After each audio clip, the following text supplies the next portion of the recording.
Bonjour à tous, on se retrouve aujourd'hui dans une toute nouvelle vidéo qui va t'aider à booster ton business. Le marketing par email, l'un des canaux de communication les plus efficaces. Il va engager ton audience et forcément va générer des conversions. C'est quasi systématique. D'ailleurs, les chiffres parlent d'eux-mêmes. Pour 1 euro dépensé, tu gagnes en moyenne 35 euros. Allez, c'est parti pour le marketing par email, la stratégie qui va exploser tes résultats.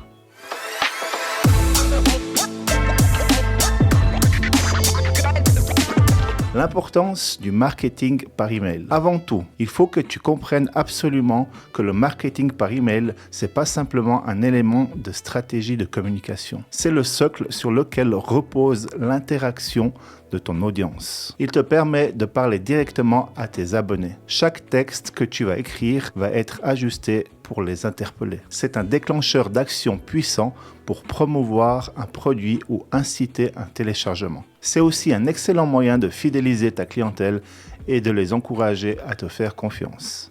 Ils vont apprendre à te connaître et vont savoir qu'ils peuvent compter sur toi pour leur apporter des conseils et des offres adaptées. Ce qui distingue aussi ce canal, c'est que tu as un contrôle total sur l'exploitation de tes listes de contacts. Là où tu tentes de cibler tes leads sur d'autres canaux comme les réseaux sociaux, qui finalement choisissent eux-mêmes le placement de tes publicités, le marketing par email va t'aider à créer des listes de contacts qualifiées. Et bien sûr, tu vas pouvoir analyser avec précision l'engagement de tes clients, ce qu'ils ont aimé, ce qui a fonctionné et comment tu vas pouvoir te servir de ces métriques pour améliorer un peu plus tes conversions.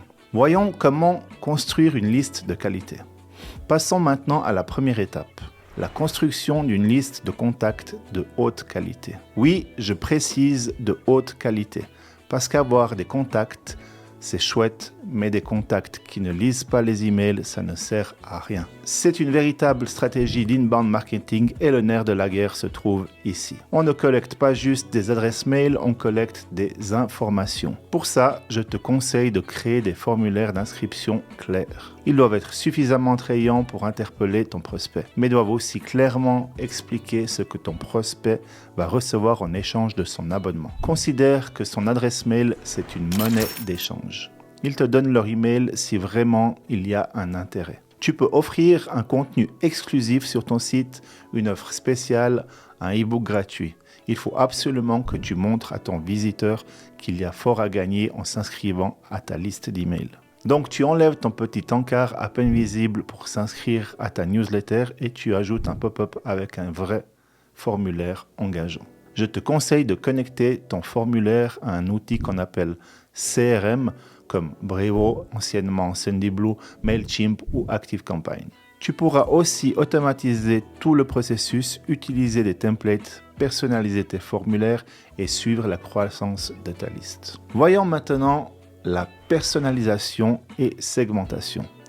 Ok, avant de poursuivre, je vais juste rappeler ce qu'est la segmentation. En marketing, on parle de segmentation quand on divise une base de données en groupes distincts en fonction de certaines caractéristiques, préférences ou compétences. Exemple, d'un côté les hommes, d'un autre côté les femmes, d'un côté les salariés, de l'autre côté leur employeur, ceux qui vivent à un endroit ou à un autre, etc. L'idée, c'est de communiquer spécifiquement à une liste. On l'a vu, tu ne t'adresses jamais de la même manière selon ta cible. C'est là tout l'intérêt d'avoir un formulaire avec des informations pertinentes. Je ne te dis pas de mettre beaucoup d'informations, tu risques de perdre ton audience.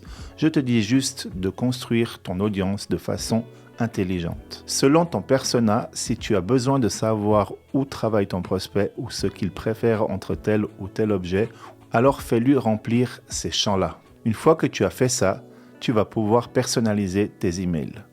Le prénom, c'est un bon début, mais ça ne va pas suffire. Il va falloir que tu utilises le vocabulaire, les informations et tout ce qui peut directement interpeller ta cible. Ça peut être en recommandant des produits en fonction de leur précédent achat ou en partageant des contenus alignés sur leurs intérêts. Encore une fois, Brevo, Mailchimp ou ActiveCampaign te permettent de réaliser ce genre de manipulation.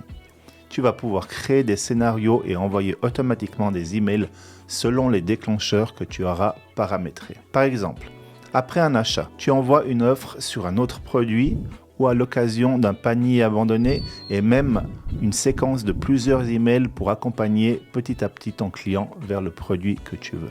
Bref, avec ces techniques, tu enverras toujours le bon message au bon moment. N'oublie pas aussi de mettre un lien de désabonnement pour que ton lecteur se sente libre de faire ses propres choix et petite astuce, renomme bien ton nom. C'est important que les lecteurs sachent tout de suite qui leur envoie un email. Passons maintenant au contenu engageant. Comme on l'a dit souvent, le contenu est roi. Et clairement, en marketing par email, c'est ultra important.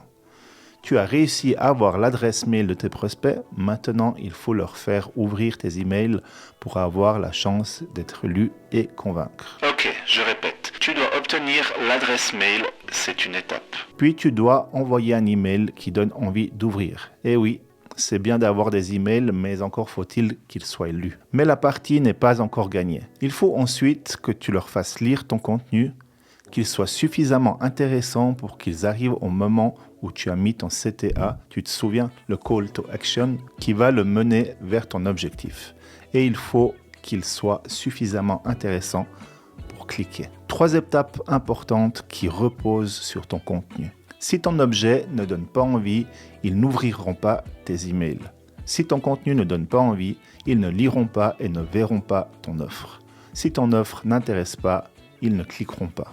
N'oublie pas, chaque email doit être une opportunité pour tes abonnés d'apprendre quelque chose de nouveau, de résoudre un problème ou de découvrir un produit ou service qui répond à une vraie problématique. C'est pas juste la nouvelle coque de téléphone. Non, c'est comment choisir une coque de téléphone au design sympa et qui garantit la protection totale de ton téléphone. Donc, on résume. Un objet qui accroche tout de suite et qui suscite la curiosité. Attention, par contre, j'ai souvent vu des emails avec un objet accrocheur et une promesse qui en fait n'était absolument pas respectée. C'est dangereux si tu fais ça. Ton audience te fait confiance. S'ils se rendent compte que tu ne respectes pas tes promesses, ils n'ouvriront plus tes emails et se désabonneront et à leurs yeux, tu passeras pour un arnaqueur.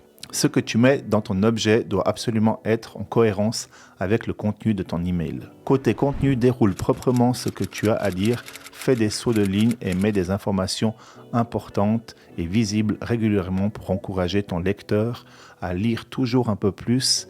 Et bien sûr, n'oublie pas d'inclure des appels à l'action clairs. Voyons maintenant comment tester et optimiser.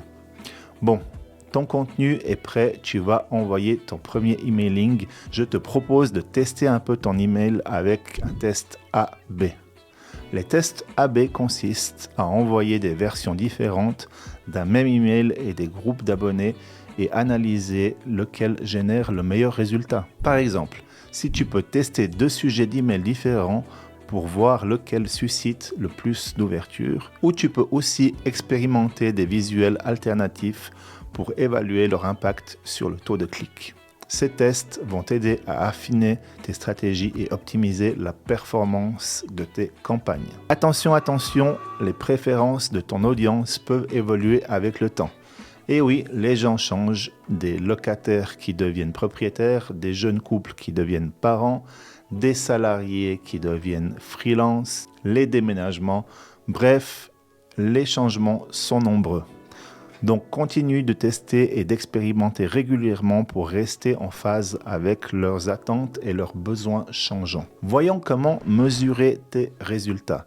Une fois tes campagnes de marketing par email lancées, tu t'en doutes, il faut mesurer leur performance pour optimiser tes stratégies futures. Les plateformes d'automatisation d'email fournissent ce genre de données. Surveille surtout les taux d'ouverture pour évaluer l'intérêt et les sujets d'email. Analyse les taux de clic pour comprendre quel élément de ton contenu incite à l'action et surtout mesure les conversions bien sûr. Tu vas aussi pouvoir connaître le taux de délivrabilité, donc si les adresses sont bonnes et si tu n'as pas été bloqué par les filtres anti-spam. Certains mots sont sensibles, attention à ce que tu utilises. Ces outils sont précieux. Tu vas pouvoir identifier ce qui fonctionne le mieux et ce qui peut être amélioré. Par exemple, si tu constates que les taux d'ouverture sont élevés, mais que le taux de conversion sont faibles, alors ça peut t'aider à pointer un problème sur ta page de destination. Ah oui, la page de destination. On n'en a pas encore parlé dans cette vidéo. Ce sera le sujet de la semaine prochaine, la fameuse page d'atterrissage. On verra pourquoi en faire une et comment elle va pouvoir prendre le relais de façon explosive sur tes publicités et sur tes emailing. Voilà pour cette vidéo. N'oublie pas de t'abonner à ma chaîne si ce n'est pas déjà fait et d'activer les notifications pour rester au courant de la sortie de chaque vidéo. Alors, à la semaine prochaine et n'oublie pas, tu as le pouvoir de tout changer. Ciao.